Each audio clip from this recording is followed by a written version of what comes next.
I wish to make a statement on the UK's response to recent Russian maritime activity.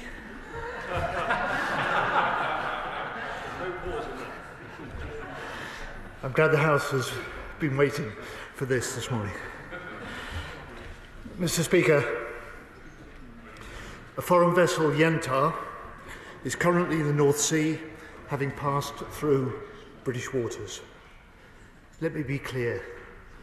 This is a Russian spy ship used for gathering intelligence and mapping the UK's critical underwater infrastructure. Yantar entered the UK exclusive economic zone about 45 miles off the British coast on Monday. For the last 2 days, the Royal Navy has deployed HMS Somerset and HMS Tyne to monitor the vessel every minute through our waters. And I changed the Royal Navy's rules of engagement so that our warships can get closer and better track the Yantar. So far, the ship has complied with international rules of navigation. But, Mr. Speaker, this is the second time that Yantar has entered our waters in recent months. In November, the ship was also closely watched and detected loitering over UK critical undersea infrastructure.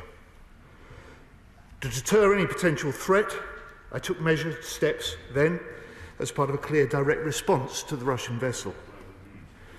RAF maritime patrol aircraft, alongside HMS Catterstock, HMS Tyne and RFA Proteus, were deployed to shadow Yantar's every movement.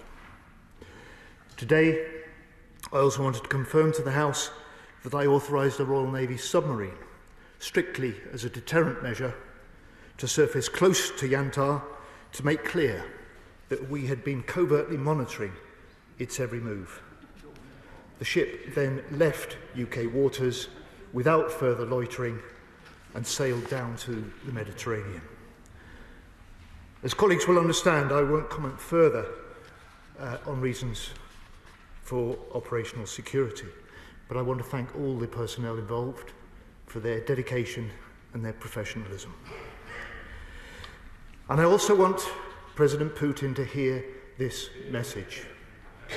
We see you, we know what you're doing, and we will not shy away from robust action to protect this country.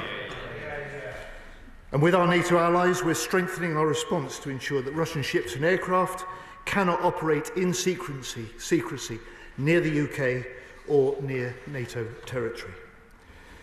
Mr. Speaker, this is another example of growing Russian aggression, targeting our allies abroad and us at home.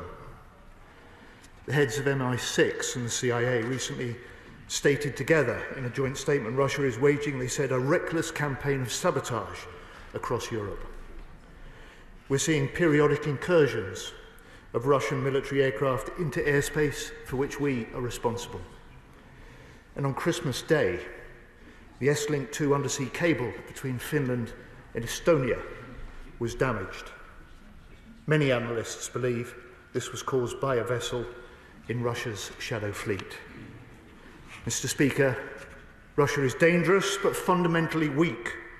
In Ukraine, it has suffered devastatingly high rates of casualties over 3 years in a war that it thought it would win in a week. And compounding the humiliation, Putin has been forced to turn to North Korea to reinforce its frontline fighters. And while the strategic defeat in Syria, of course, has exposed its diminishing power on the global stage, and at home, the Russian economy faces crippling strains. Nevertheless, Mr. Speaker, Russia remains the most pressing and immediate threat to Britain.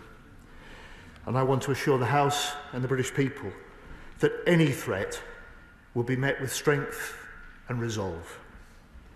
First, we're delivering on the foundation of security in our plan for change by making Britain secure at home.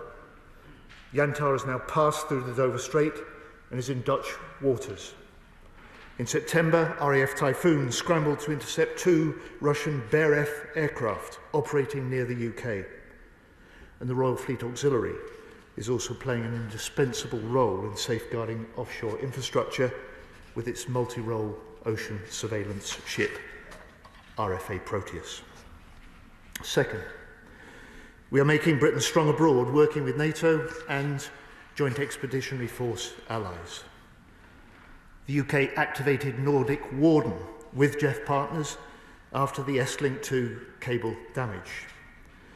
The operation is tracking potential threats to undersea infrastructure, monitoring the movements of the Russian Shadow Fleet, and sending out real-time warnings of suspicious activity to JEF allies and to NATO.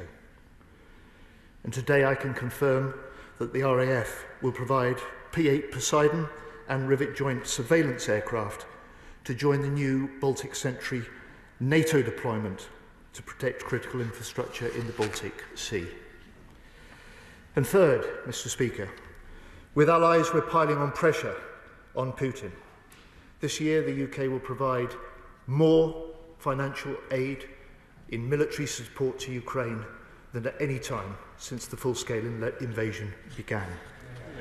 4.5 billion, delivering military support to enhance training and strengthen industrial collaboration. The UK is also leading ways to put pressure on the Russian economy, including sanctioning over 100 ships in the Russian Shadow Fleet, more than any other nation. Working with other countries to stop Russian military acquiring the goods and the equipment and the technologies they require to continue their fight and war against Ukraine.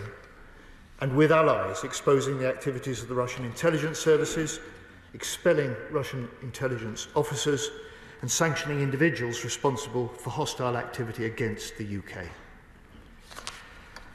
Mr. Speaker, Russian aggression will not be tolerated at home or in Ukraine.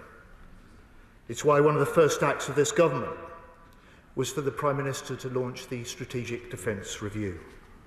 It's why the government has increased defence spending next year by almost £3 billion. And why we'll set a path to increase defence spending to 2.5% of GDP in the spring. Mr. Speaker, this new era of threat demands a new era for defence.